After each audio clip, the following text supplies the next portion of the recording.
Okay. One last Is time. my leg bothering you? Yeah. Don't look at it though. Okay. So, the more you understand man, the more you understand how the world works, and the more you understand the system. That's why I say by looking at man, I can see God. I can understand the whole system. Okay.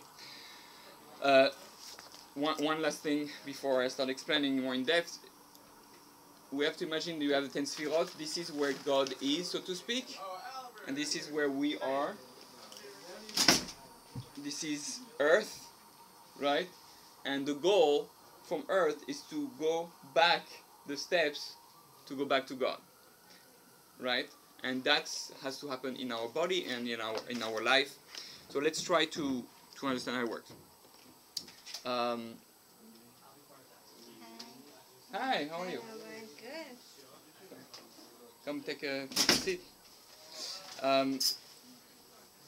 So when God created the world, and I'm seeing there's two ways to explain it, that there was the breaking of the vessel, so to speak, that there was so much light at the beginning, meaning there was really no room for the light to be contained, meaning it's as if you come out of a cave and you look at the sun, you're like, you become blind if you look at the sun. It's too much light.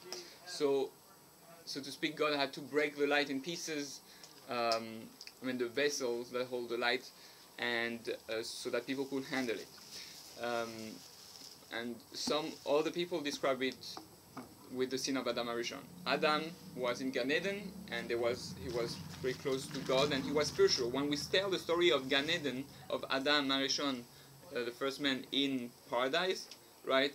People will imagine from school that is that guy naked with his girlfriend, and they're running, into the fields, and it was beautiful, and all of a sudden there's a T-Rex that comes.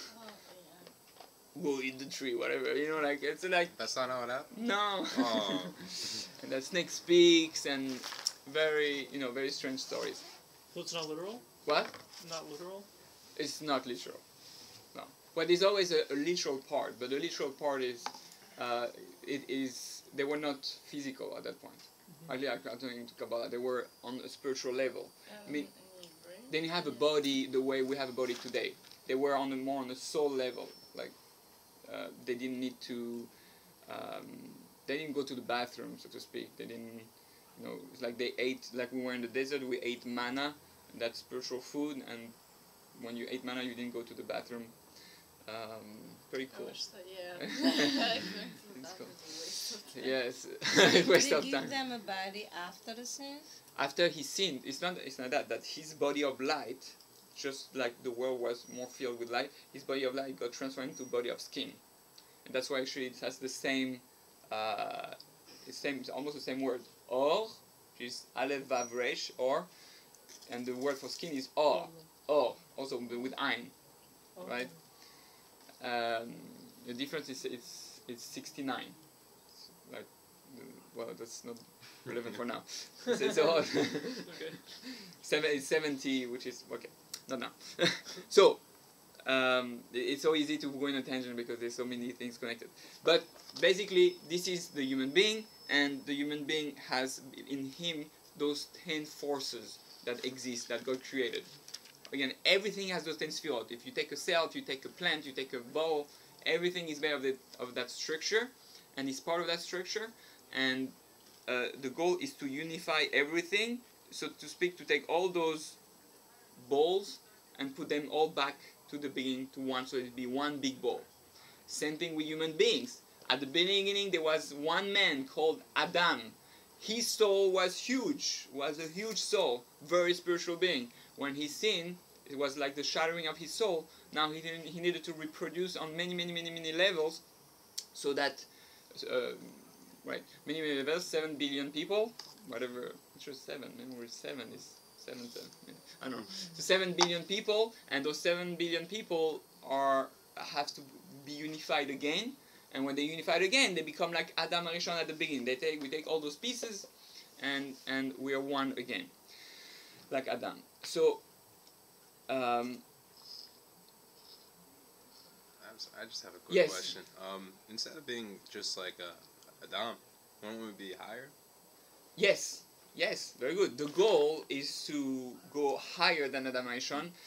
Even Adam Arishon, the choice that he had was to make the right choice so that he get higher, closer to God. According to many opinions, the sin of Adam Arishon was not actually like a bad sin, so to speak. And God planned the thing, and Adam wanted to eat from the Etz Hadas, the tree of knowledge of good and evil, in order to further himself from God even more, and then come back to God out of love and show him, you see, I went further down, but I came all the way back up, right? The problem is that when you go further down, it's difficult. Imagine, you put a teenager, say, you have to stay holy and all that, and you put him in the middle of Times Square or in the middle of, I don't know, French beaches. Like the poor guy is like, all his he's going to be tempted. He's not, whatever. It's going to be very hard to. He's going to be distracted. So we are in this world, and we are distracted every day. We say, I want to do this with my life. I want to do this with my life. I want to be this. I want to be successful. I want to be holy. And what? We get distracted by the darkness around us, which is all those desires that we think are going to make us happy or want pleasure. It's very hard. But we try to go back to Etz HaChaim, to the Torah, to what gives us life, to give us direction, to have clarity. What do I want with my life? How do I do it? And the Torah is here to help us stay focused. And actually Yom Kippur is a time when we come and we say, God, I've been distracted and I've did this wrong and this wrong, came back and forth. But look, today on Yom Kippur, we dress all in white. I'm like an angel. I don't eat. I don't drink. I barely sleep. I'm praying like an angel to you, God. This is the real me. This is what I can be. I can be like an angel. I can be even higher than an angel. So the point is to not eat and pray all day? The goal is not now. It's like I don't need to eat. I'm not interested in eating. The real me doesn't need to eat and drink. Meaning my soul, I am a soul. I'm not a body. If I'm a soul, I don't need to eat and drink. I can eat and drink spiritually, like Moshe Rabbeinu, who was on the mountain for 40 days, 40 nights, and I can live a life of being one and holy with God. Now, we say that Yom Kippur, but you might ask me, like, why Yom Kippur is so amazing? We are human beings, then why aren't we doing that all the time? And angels, actually, you have people who train themselves not to eat, and they just drink. And actually some people who are able not to eat and drink. If you look on the news, there's a guy, how do you call them? Wasn't it Yogi. A yogi. Like They call him the Bear. yogi. And the guy didn't eat and drink for 70 years. It's like Yogi Bear. Like Right. people who do yoga. Right. Yeah, Monk. something. It's a type of monk, an Indian monk, and they tested him. They put tests, and he didn't. Like for 15 days, they recorded. He had electrodes to prove that he can do it. It's very interesting. I mean, and there are people that you can train yourself. It is a whole thing. But the goal, the Torah says, it doesn't say that. The Torah doesn't tell us to eat or drink or to stop eating or drinking. The Torah wants us to actually partake of this physical world. And actually, the first thing that God told the Jewish people, to the men in the garden, is go eat from all the trees of the garden. Right? That's the first thing that God told Adam. So we're not here to disconnect from the pleasure of this world and the physicality. So what do? Which day is famous to be higher than Yom Kippur? Purim. Yes. Very good. Shh, look at that. She's holy. We don't know. Thank you. So Purim. What's so special about Purim? I mean, you're supposed to drink and be happy, and you're supposed to celebrate that day. Right. And So yeah. So the on Purim it's like Purim is Kippur has the same words as Purim, right? Yom Kippurim. We say that Purim is Yom Kippur is like Purim, Kippurim, meaning that Purim is a higher level, and Kippur is almost like Purim. Purim is a day where you drink, you take the physicality from this world. You get a bit high, a little bit tipsy. You're not supposed to be drunk or too high. You're supposed to be tipsy and to take the pleasure and to eat and to involve in the physical, and show God, even though when I'm doing that, I'm staying holy. I'm still doing it. I'm using it to get close to God. I'm using to become one with other human beings. And that's was the day. They say when Moshiach is going to come, all the holy days are going to be gone. Except Purim. Cool. Party forever. Right? Party with God. It's going to be awesome. I thought Purim meant lottery. Yes, it's also a lottery because the whole idea of Purim is we defeated the concept of Amalek, which was the Haman who was trying to kill us on Purim, which was all about God doesn't really care about you. Yeah, he's there, he created you. Yeah, this God, he doesn't care about you. There's a system there. It's random, and meaning there's a lottery. It's like it happened, it doesn't happen, and the Jews say no, God is involved with us every day. There is a system, but we can bypass the system. Well, the Jews are the proof of bypassing that system. That's why so many people actually become religious or convert, because they realize the story of the Jews don't make sense. We should be long gone. We're like a microscopic. We're not even 1% of the world. 102 last time I read. Right, and we have been persecuted, and the Jews. It doesn't make sense. I mean, just drop it. I mean, like become any other religion, but no, we stiff-neck people, and we stick, and we want it, and we believe it, and we transcend, and we survive, and all the prophecies that of our survival all have happened, and we're still here. So, Baruch Hashem. Okay, were you talking about that? Purim. Yeah, but before. Or Yom Kippur. Yom Kippur. And before? Angels. And before, because with the real us is technically, so that's why on Yom Kippur we're showing that we have control of those things and we can become like that. So we ask God to give us, to clean us, so to speak. Kapara is to fix us, to clean us, so that we can have a year where now we can do it on our own. Meaning, God can make us, clean us, but He wants us to achieve the high level. Okay, so let's explain a bit.